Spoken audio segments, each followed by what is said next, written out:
Russia has so much to offer, and linguistically, if you can speak Russian, like he used to say, like to slang the Rus, then you're in. Like, people respect you and they trust you a lot more, and they're willing to take the next step with you, become your friend.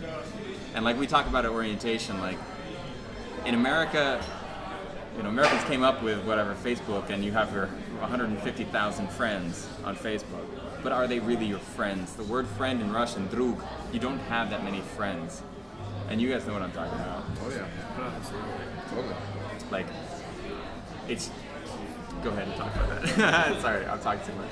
No, I mean it's different dynamic. I mean, like you said, we've got our 150, 200, 400 friends or whatever on Facebook. But here, you gotta.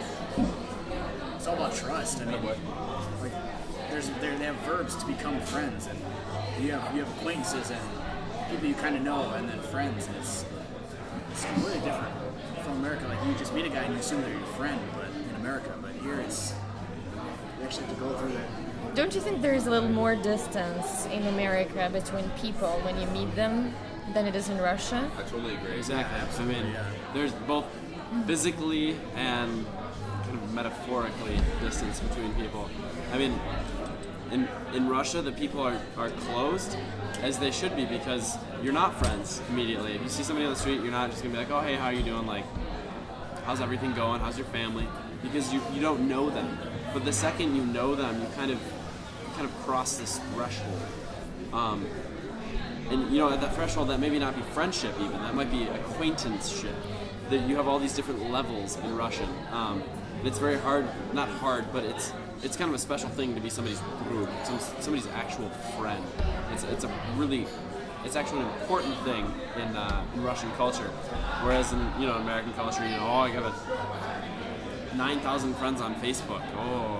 But in Russia you have 5 friends close. I mean, these people will do anything for you. You can go to their house, they'll feed you. You can sleep there. It's an amazing. It's just different. It's really hard to explain. Share food. But, exactly.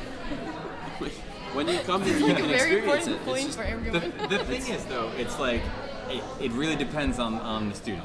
Like, I'm lucky enough to have surrounded by me like the best students that we have here. I mean, there's a lot of an inclination for a person who comes to a foreign country to want to be around people who are similar to him or her. And so you get the whole bubble mentality where you're in a study abroad program, I don't know how many students will be on this program, but say there's like 15 students.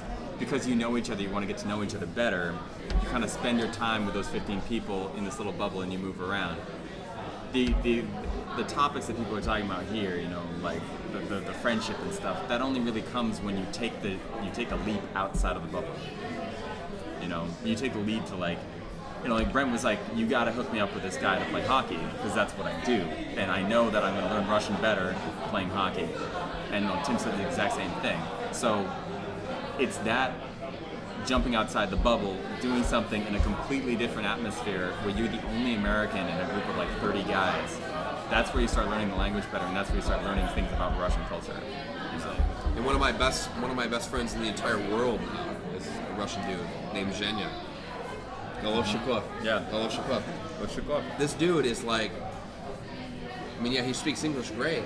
Everything, it's perfect. He's Russian. He speaks English great, but we're the same person. We were just born in different countries. Mm-hmm. He's one of my best friends in the entire world now.